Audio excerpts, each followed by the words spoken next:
राधे राधे। जय श्री कृष्णा। आज हम सुनेंगे सफला एकादशी व्रत कथा। नमस्कार दोस्तों, स्वागत है आपका अपने चैनल अति लालसा सनातन उपाय चैनल में। तो चलिए कथा सुनते हैं। सफला एकादशी की शुभ कारणी कथा सुनो। चंपावती नाम से विख्यात एक पुरी है जो कभी राजा महिष्मत की राजधानी थी। राजश्री महिष्मत के 5 पुत्र थे। उनमें जो श्रेष्ठ था वह सदा पाप कर्म में ही लगा रहता था, पर स्त्रीगामी और वो बुरे आचरण वाला था। उसने पिता के धन को पाप कर्म में ही खर्च किया। वह सदा दुराचार परायण तथा ब्राह्मणों का निंदक था। वैष्णवों और देवताओं को भी हमेशा निंदा किया करता था। अपने पुत्र को ऐसा देखकर महिष्मत ने राजकुमारों में उसका नाम लुम्भक रख दिया। फिर पिता और भाइयों ने मिलकर उसे राज से बाहर निकाल दिया। लुम्बक उस नगर से निकलकर वन में चला गया। वहीं रहकर उस पापी ने समूचे नगर का धन लूट लिया।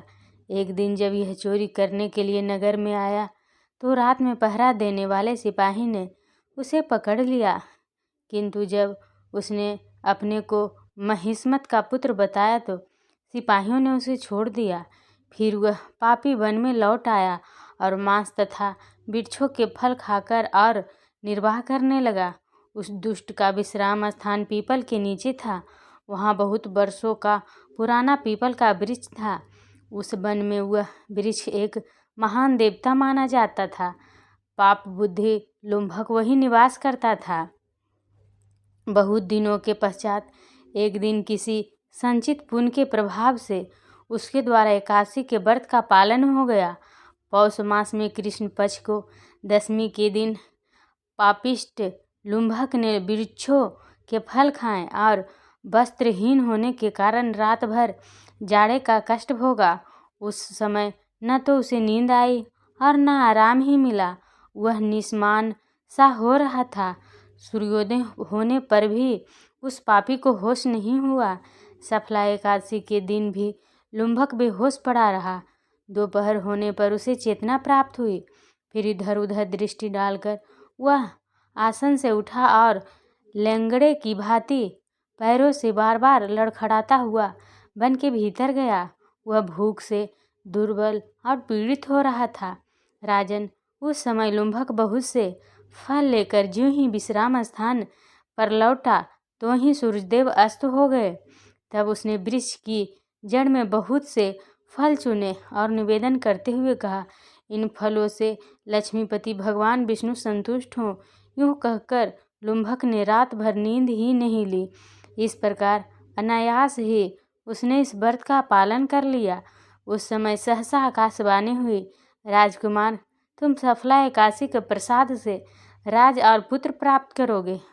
बहुत अच्छा कहकर उसने वह वरदान की स्वीकार किया। इसके बाद उसका स्वरूप दिव्य हो गया। तब से उसकी उत्तम बुद्धि भगवान विष्णु के भजन में लग गई। दिव्य आभूषणों की शोभा से संपन्न होकर उसने अकंटक राज प्राप्त किया और 15 वर्ष तक वह उसका संचालन करता रहा।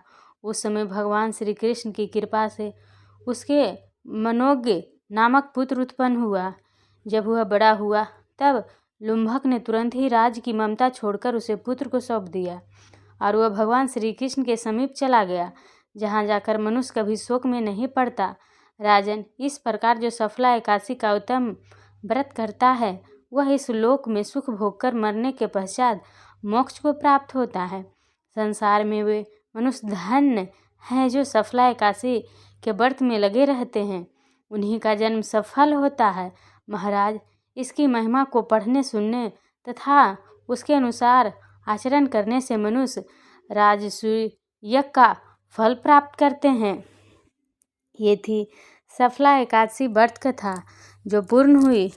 अब विष्णु भगवान जी की आरती करते हैं।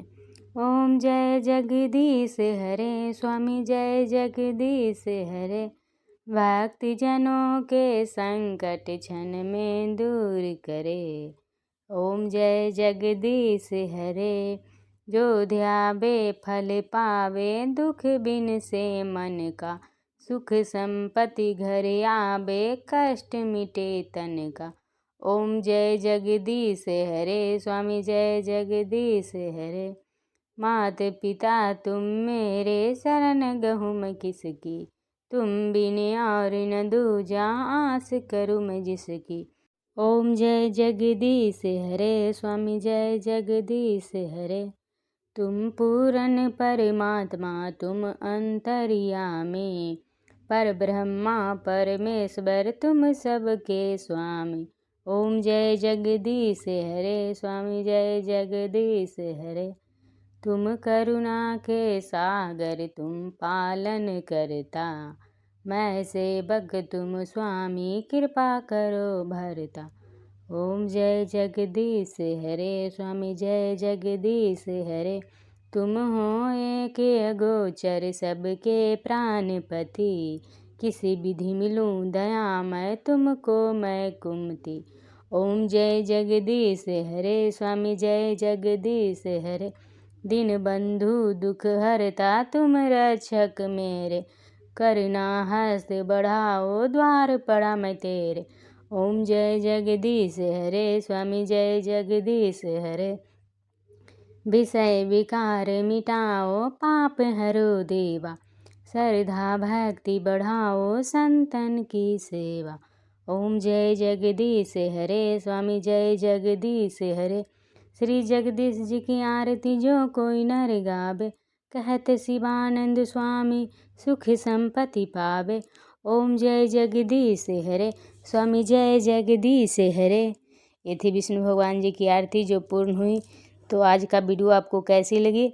अगर वीडियो पसंद आई हो तो वीडियो को लाइक सब्सक्राइब शेयर करना ना भूलें। अगर चैनल पर पहली बार आए हैं तो चैनल को सब्सक्राइब कीजिए, चैनल को मोटिवेट कीजिए। तो आपके लिए अच्छी अच्छी वीडियो आपके लिए लाते रहेंगे। प्लीज़ सपोर्ट कीजिए और कमेंट बॉक्स में जय श्री हरि अवश्य लिखिए।